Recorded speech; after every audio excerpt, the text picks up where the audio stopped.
Assalamualaikum warahmatullahi wabarakatuh. Salam, salve, Om Swastiastu, Namo Buddhaya, salam kebajikan. Teman-teman, jumpa lagi bersama saya di Freddy Kako Channel. Akhir-akhir ini kita tentu masih dibuat pusing dengan kasus Vina dan Eki yang dimana sampai saat ini belum juga menemui titik terang terkait dengan apa sih sebenarnya yang terjadi, ya, apa sih yang membuat sehingga kedua orang ini sampai meninggoy. Banyak isu yang berseliweran di luar sana, katanya mereka ini dibunuh, ada yang mengatakan bahwa mereka ini kecelakaan tunggal, dan masih banyak lagi asumsi-asumsi liar yang beredar di masyarakat Indonesia ya.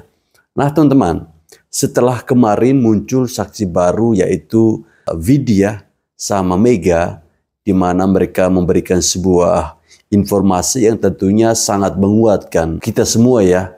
Kita bisa berasumsi bahwa mungkin sesungguhnya hilangnya nyawa Eki dan Vina ini karena kecelakaan. Namun saat ini muncul lagi saksi baru, saya belum tahu ya namanya siapa, tapi inisialnya AR. Jadi AR ini adalah anak dari seorang anggota polisi. Dan bapaknya AR ini sangat kenal dekat dengan bapaknya Eki, yaitu Ibtu Rudiana. Yang menjadi pertanyaan besar dari saya, kenapa sih si AR ini baru nongol? Setelah 8 tahun, dia tidak pernah memberikan kesaksian terkait dengan peristiwa ini. Peristiwa yang sesungguhnya ya, kita duga itu adalah kecelakaan, kemudian dirubah menjadi pembunuhan. Nah teman-teman, untuk lebih memperjelas terkait dengan kesaksian-kesaksian baru yang muncul, mari kita mendengar bersama-sama pernyataan dari AR ini ya. Semoga bisa ada titik terang ya teman-teman. Eki dan karakter Eki itu seperti apa sih? Kalau ini dari kejadian dulu ya, dari awal kejadian. Enggak awal kenal. Oh awal kenal. Kalau awal kenal itu sebenarnya saya tuh udah lama. Jadi ada kan papa juga di anggota 0620 dan kenal sama Pak Rudiana. Gitu. Jadi si Pak Rudiana itu bawa apa namanya anaknya, terus papa saya bawa saya tuh kenalan gitu. Terus habis dari situ udah nggak ketemu ketemu laginya itu sekitar kapan ya, sebelum tiga bulan sebelum kejadian lah, bulan Juni tepatnya bulan Junian kayak kalau nggak salah sih ya, pokoknya segitu.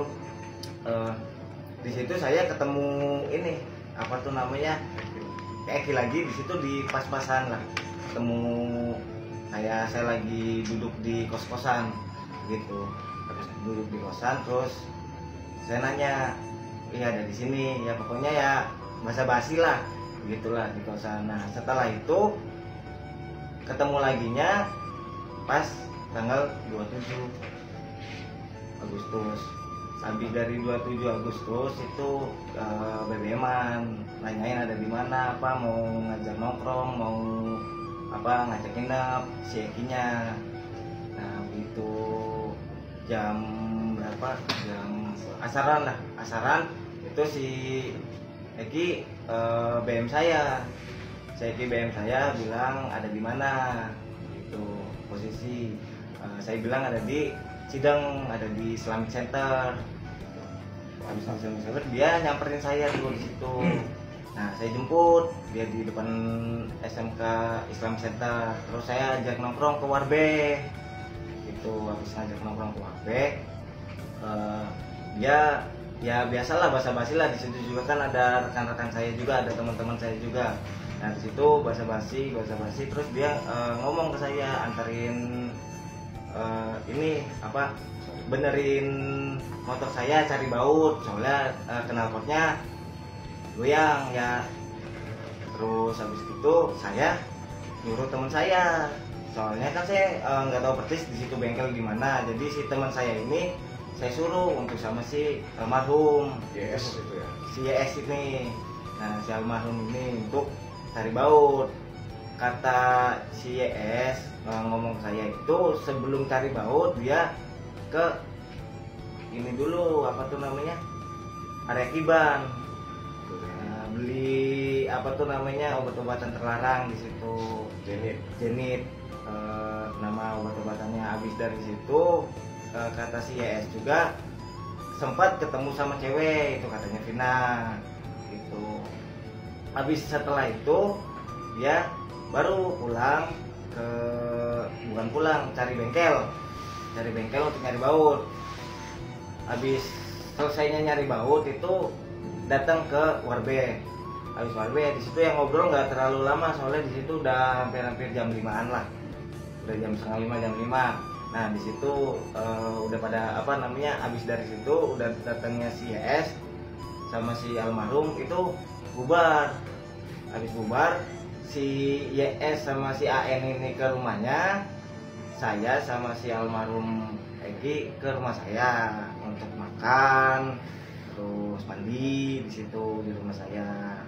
Setelahnya habis maghrib, setelah habis azan maghrib selesai 10 menitan lah, 10 menitan itu saya sama almarhum ini berangkat keluar ke area Kiban, di daerah area Kiban lagi untuk beli obat-obatan terlarang lagi itu ya jenis lagi. Nah, itu di situ saya tuh dikasih 2 biji. Nah, setahu saya kayak gitu. Terus abis dari situ nggak lama, sekitar ya 15 menit apalah, langsung ke rumahnya Widi untuk menjemput Vina. Itu dari area Kiban itu langsung menjemput ke sana.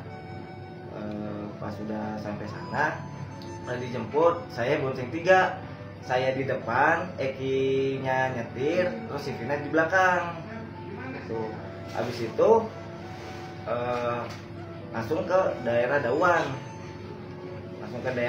Itu ke rumahnya AN. Sampai di sana udah rumah AN. Nah, nyampe sana di sana ada AN sama YS. Nah, kita nongkrong tuh bareng soalnya di situ katanya ada acara penutupan 17-an Agustus gitu. Nah, udah ngobrol, udah ya biasalah basa-basi, salaman apa, terus minum es, minum kopi apa udah. Terus ada inisiatif lah dari kita biasa yang muda lah ya, inisiatif untuk patungan itu tuh, untuk ayo beli minum yuk, soalnya kan lagi ada acara gitu. Oh ya udah patungan. Berapa menit kemudian si minuman pun datang. Habis minuman itu datang, kita semua ya pada tempat yang disesuaikan ada minumannya di situ.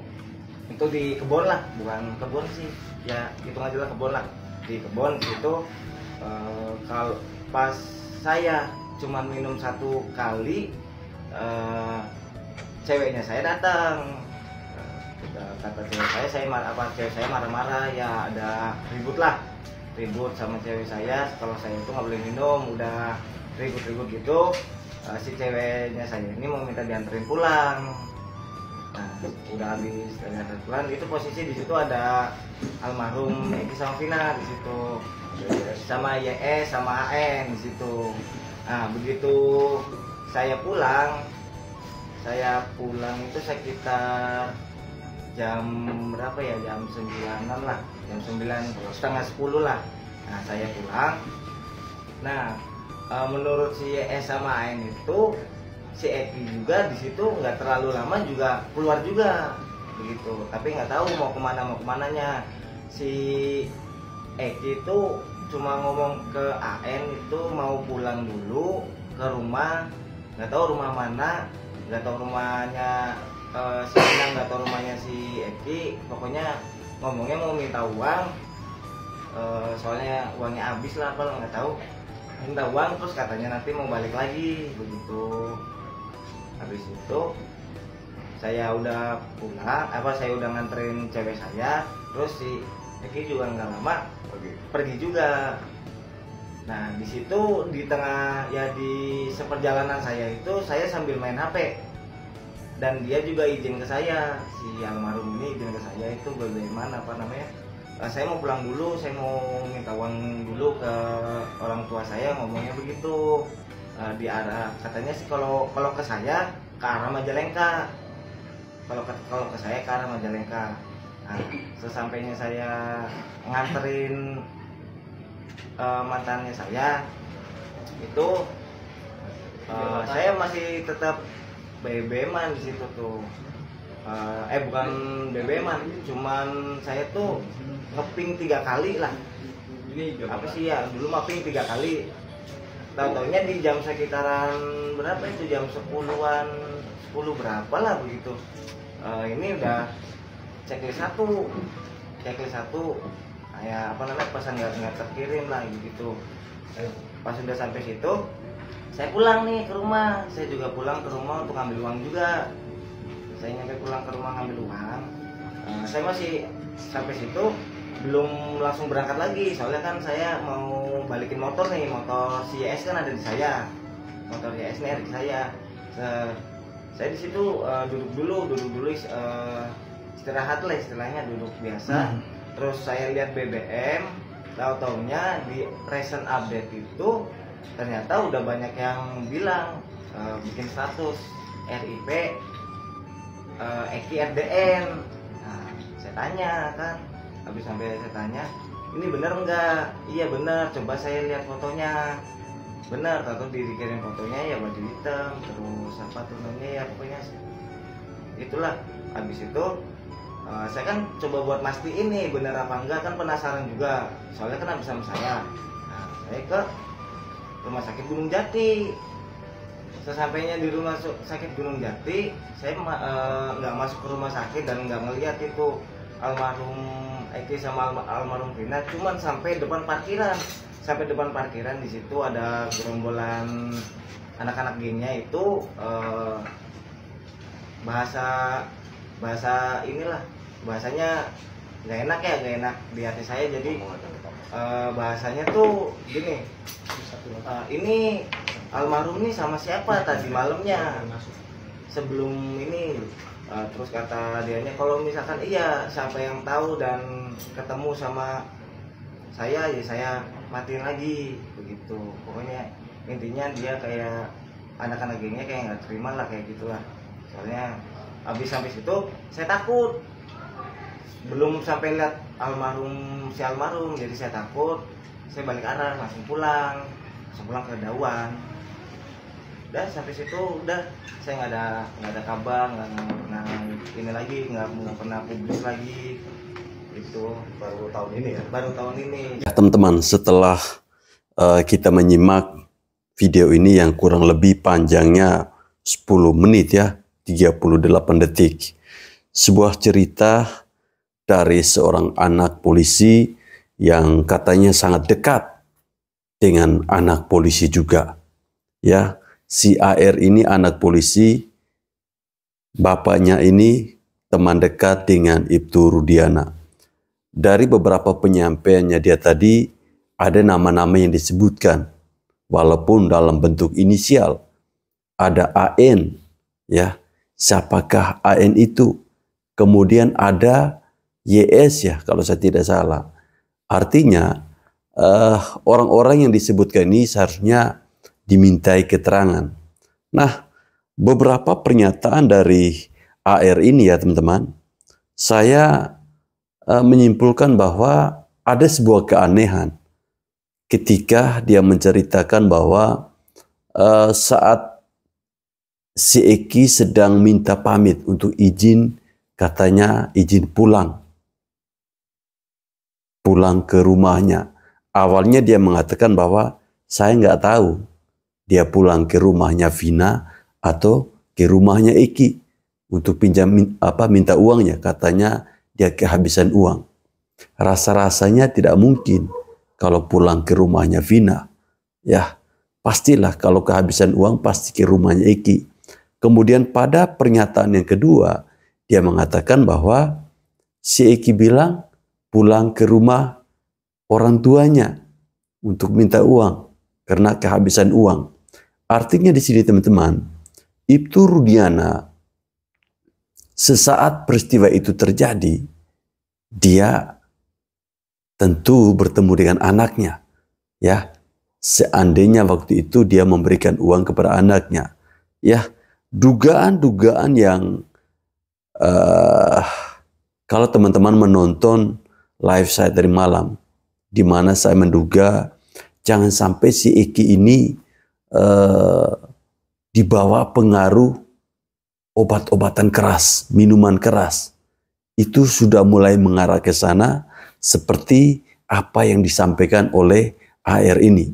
Ya, bahwa si Eki itu sedang dalam pengaruh minuman keras. Bahkan dia membeli obat keras yang namanya apa? Zenit, apa genit atau apa itu. Ya, ini bisa kita berasumsi bahwa memang peristiwa saat itu sebenarnya kita duga bahwa itu kecelakaan atau gimana sih? Kalau kita menduga bahwa itu adalah kecelakaan, masa iya peristiwa yang terjadi di malam minggu itu tidak dilihatin oleh orang? Ya, tidak dikerumunin orang. Rasa-rasanya tidak mungkin ya. Itu kalau kita berasumsi bahwa peristiwa ini adalah kecelakaan. Ya. Kalaupun kecelakaan tunggal, ya tetap saja pasti ada kerumunan di situ. Nah, saya jadi berpikir seperti ini. Jangan sampai ini adalah skenario baru. Ya, munculnya si AR ini yang katanya anak dari seorang anggota polisi. Kenapa saya bisa berasumsi bahwa ini adalah sebuah skenario baru? Munculnya AR ini setelah kesaksiannya si Mbak Vidi sama Mbak Mega. Kemudian terungkap isi percakapannya yang ada di dalam HP-nya Vina. Jadi seolah-olah pernyataan si AR ini dia tinggal meneruskan keterangan yang disampaikan oleh si Vidi. Ya, kita boleh berasumsi seperti itu. Karena memang kenapa sih dia harus menghilang selama 8 tahun? Apa motifnya sampai dia menghilang? Kok dia bisa setakut itu? Kenapa baru muncul sekarang? Kalau misalnya dia anak seorang orang biasa, ya kita masih maklumi. Tapi dia ini kan anak seorang anggota polisi. Ya, coba teman-teman perhatikan ya. Dia punya gaya bicaranya dari awal video tadi. Oke, Assalamualaikum warahmatullahi wabarakatuh. Perkenalkan kami dari Lembaga Bantuan Hukum Buana Saruban Nagari. Saya Advokat Reno dan Direktur LBH Buana Saruban Nagari, Saudara Reno Supriyano. Kami di sini untuk mewakili pemberi kuasa itu sebagai saksi fakta pada saat kejadian atau pada saat tanggal 27 Agustus tahun 2016. Yang pertama kita inisial saja ya. Yang pertama ALG, yang kedua ARF, yang ketiga AR, yang keempat AN, yang kelima YS. Itu mereka mengkuasakan kepada kami sebagai saksi fakta. Nah, pertama-tama kami mengucapkan banyak terima kasih kepada Kapolri ya yang telah membentuk tim khusus, telah menurunkan Bareskrim Polri ke Cirebon, dan ini cukup lama, hampir 2 bulan sudah berjalan, dan sudah mengantongi beberapa kronologi yang sebenarnya terkait kasus kematian almarhum Eki dan almarhum Vina Cirebon. Nah, atas hal tersebut kita menggolongkan 3 klaster atau yang memang bersentuhan langsung dengan klien kami itu 2 klaster. Yang pertama klaster Daguan Tengah Tani, yaitu saksi fakta AR, AN dan YS, itu orang yang tanggal 27 Agustus tahun 2016 itu dari mungkin asar ya sampai dengan malam kurang dari jam 10 malam itu bersama almarhum Eki dan almarhum Vina. Nah, yang kedua itu klaster Pantesan. Ini bersinggungan dengan terpidana yang sekarang masih menjalani hukuman, yaitu saudara Rivaldi atau Ucil, klien kami yang kemungkinan juga akan menjadi saksi fakta pada saat nanti saudara Rivaldi atau Ucil mengajukan PK, yaitu inisial ALD dan ALF. Itu yang 5 saksi fakta yang mempuasakan kepada kami. Nah, atas hal tersebut kita simpulkan bahwa selama ini mungkin sebelum-sebelumnya beredar informasi bahwa siapa sih yang menjemput almarhum Vina di rumahnya Widya yang bersama almarhum Eki, ya ini dia klien kami. Yang pada saat itu mungkin kisaran habis isa dia berdua dengan almarhum Eki menjemput Vina di rumahnya Widya dan pulang mampir ke suatu tempat dan kembali lagi ke klaster Daguan. Dan berikutnya itu tadi yang klaster Pantesan, terpidana yang saat ini masih menjalani hukuman dari Rivaldi atau Ucil itu pada saat tanggal 27 Agustus 2016 bersama klien kami dari tanggal 27 sampai dengan 28, bahkan sampai dengan tertangkapnya saudara Rivaldi atau Ucil, yaitu di depan rumahnya klien kami. Nah, mungkin itu yang bisa kami sampaikan. Artinya begini, dengan adanya kesaksian atau saksi fakta yang mempuaskan kepada kami, kalau ada orang yang menyatakan atau memberikan kesaksian bahwa dia saat itu berada atau bersama almarhum Eki pada saat hari Sabtu tanggal 27 Agustus 2016, itu patut dipertanyakan keabsahannya dan kebenarannya. Karena pada saat tanggal tersebut klien kamilah yang selalu berada bersama dengan almarhum Eki dan Vina dari sore sampai dengan malam menjelang malam. Nah, mungkin untuk lebih detail kronologis kejadian dan sebagainya akan disampaikan sama Direktur LBH Buanacar Ubanagari, saudara Renus Supriano, dan klien kami saudara AR. Monggo silakan barangkali untuk lebih detail kronologis kejadian dan sebagainya, karena kalau perihal almarhum bersinggungan dengan kebetulan Direktur LBH Buanacar Ubanagari kan pada saat itu menjabat sebagai Sekjen Ekstasi, jadi beliau paham betul lah karakteristik anak-anak motor terutama ekstasi, dan beliau juga alhamdulillah tim Baris Krim Polri yang dibentuk sama Kapolri datang ke Cirebon, salah satunya beliaulah yang diminta untuk membantu tim mereka. Jadi selama 2 bulan ini tim pengacara dan beliau terutama Direktur LBH Buanacar Ubanagari sangat-sangat membantu tim dari Mabes Polri. Mungkin nanti untuk lebih detailnya silahkan Bang Reno sama saudara AR untuk bisa menjelaskan secara detail. Rasa-rasanya sangat lucu ya ketika peristiwa yang terjadi di Cirebon harus yang turun tangan itu tim dari Mabes Polri.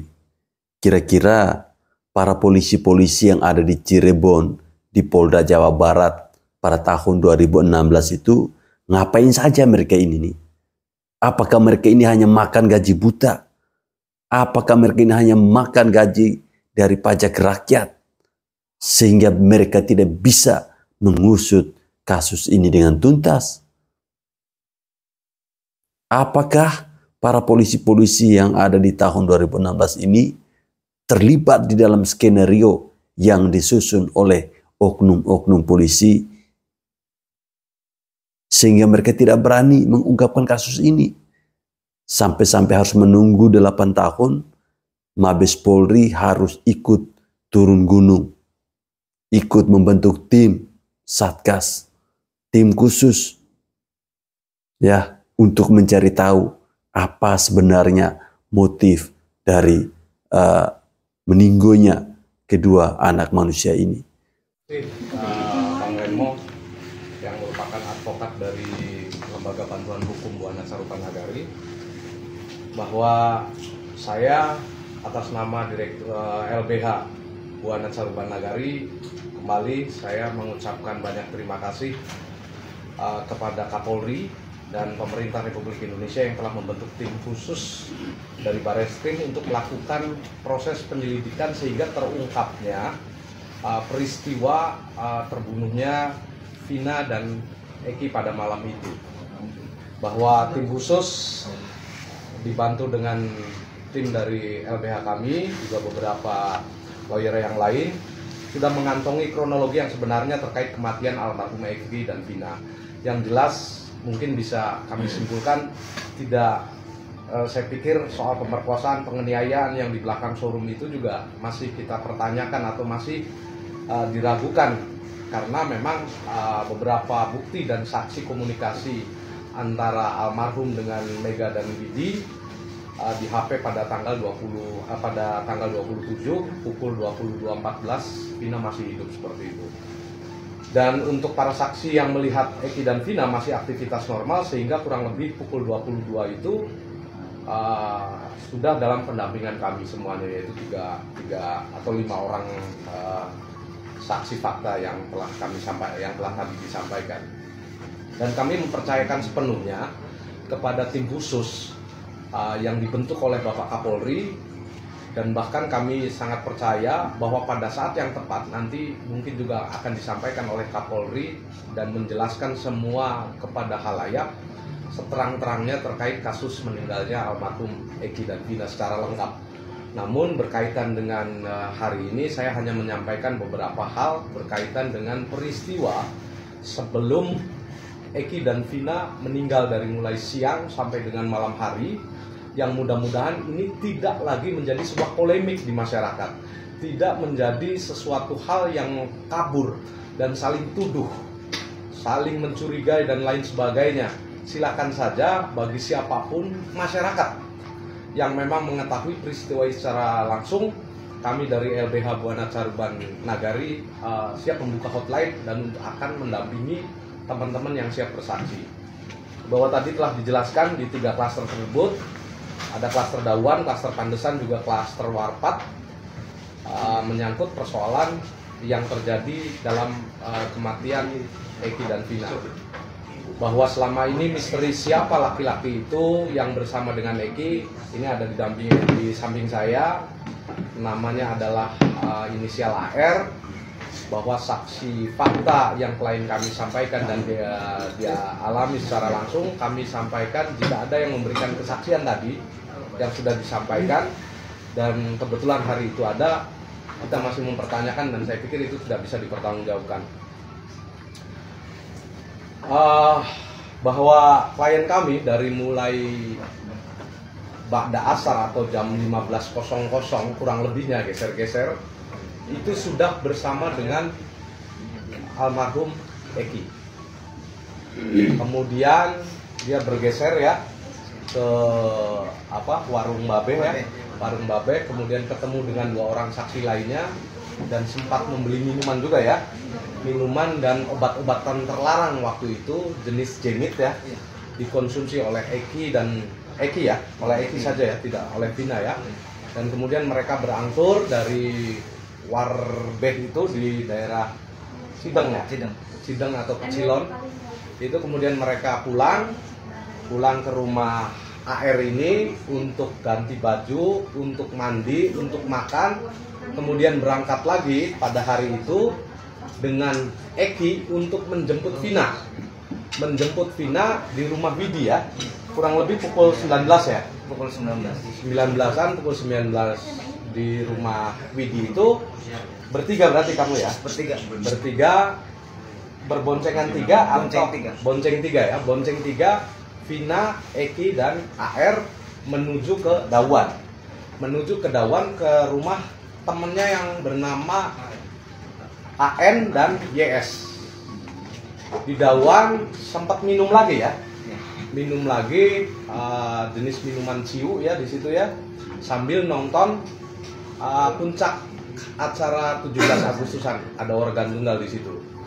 Setelah minum, kemudian AR ini karena ribut dengan ceweknya ya, dia pergi duluan, pulang duluan. Di situ kemudian Eki dan Vina juga menyusul, bukan menyusul ini, menyusul pulang atau pergi, katanya mau pulang gitu aja, mau pulang ngambil uang ya, minta uang ke, nggak tahu kita apakah minta uang ke orang tuanya Eki atau orang tuanya Vina, kita nggak tahu. Dari peristiwa itu kemudian bergantilah pakaian Eki pinjam kepada saudara AN. Saudara AN meminta dipinjamkan untuk bajunya atau kaosnya yang pada saat kejadian meninggalnya Eki itu menggunakan kaos dari saudara AN. Kaos hitam merek War Maple ya. War Maple ya. Di situ dari situlah kemudian kisaran pukul setengah 10 atau sampai dengan jam 10 itu Eki dan Vina pamit kepada saudara AN untuk minta uang lah katanya, minta uang, mau ngambil uang, apakah ke orang tuanya atau apa, pergi dari area Dauan. Dan kemudian di pukul 22.14 Vina sempat telepon menghubungi saudara Widya untuk ngajak, ayo ikut nongkrong nggak, bareng-bareng.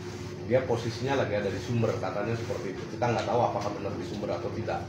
Nah, pasca kejadian itu, pasca berhubungan itu, artinya di 22.14 itu barulah peristiwa itu terjadi. Peristiwa itu terjadi. Apakah memang ada peristiwa pembunuhan atau laka tunggal, kami belum bisa memastikan.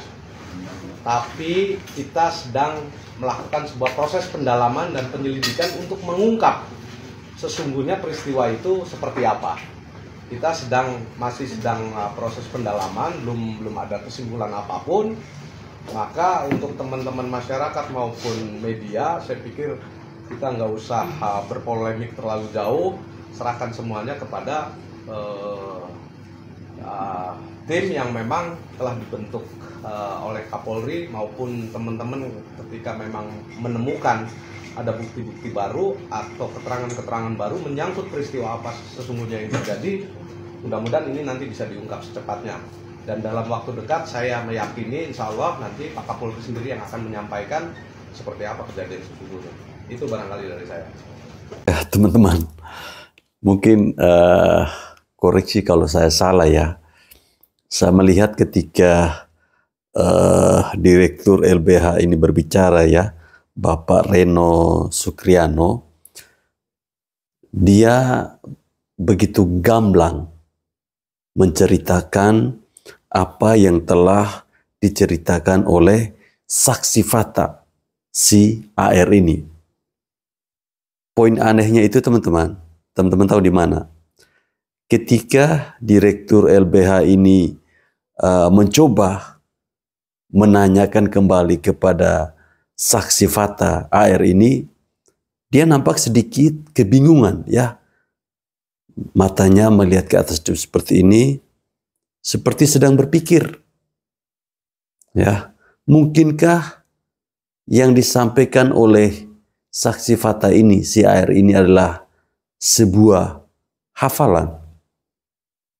Sehingga ketika ditanya kembali, dia sedikit lupa. Dia jawabnya tinggal manggut-manggut aja.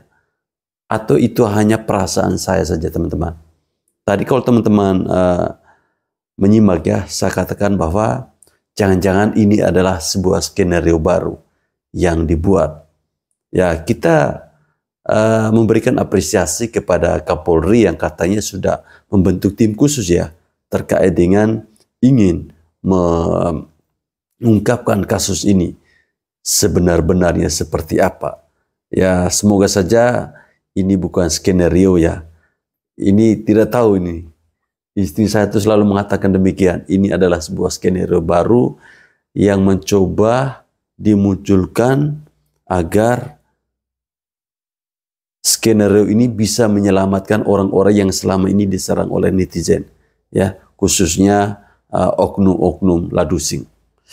ada saksi baru, yang mana saksi baru ini juga sama-sama anak polisi dan bapaknya saling kenal dengan Rudiana. Nah, dari kesaksian baru ini yang anak polisi ini mengkonfirmasi kebenaran pernyataan ataupun kesaksian Mega dan Widi.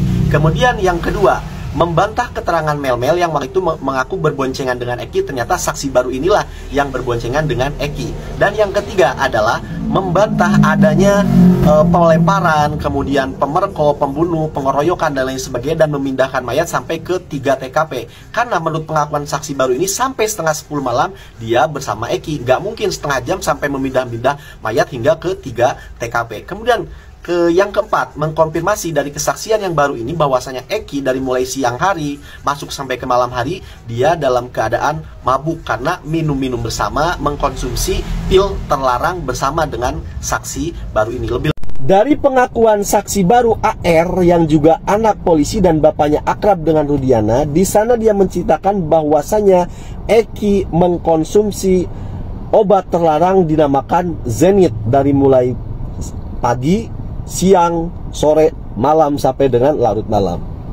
Ini kita bisa menduga bahwasannya kematian Eki itu benar karena kecelakaan dikarenakan dia mabok Zenit. Zenit ini bahaya. Efeknya apa? Satu, halusinasi. Yang kedua, mati rasa ataupun kebal. Ini sangat-sangat berbahaya ya, namanya Zenit ini. Kemudian juga dari pengakuan saksi baru ini juga muncul pertanyaan, siapa Mel-Mel? Yang kemudian yang kedua, kenapa Sudirman disandra? Tadi ada sebuah pernyataan dari siapa tadi? Direktur LBH ya. Dia mengatakan bahwa sekitar pukul berapa ya, di bawah pukul 22 itu katanya si Vina menghubungi Mbak Widi sama Mbak Mega. Tapi dalam sebuah kesaksian, sebuah keterangan yang diberikan oleh Mbak Widi sama Mbak Mega, mereka itu justru yang menghubungi almarhumah Vina karena melihat jam waktu itu sudah menunjukkan pukul 22. Mereka khawatir lalu mereka menghubungi. Tapi kesaksian baru-baru ini ya, yang barusan kita dengar, katanya Vina yang menelpon Mbak Widi sama Mbak Mega. Mungkinkah ini sebuah skenario baru? Silahkan teman-teman menulisnya di bawah kolom komentar.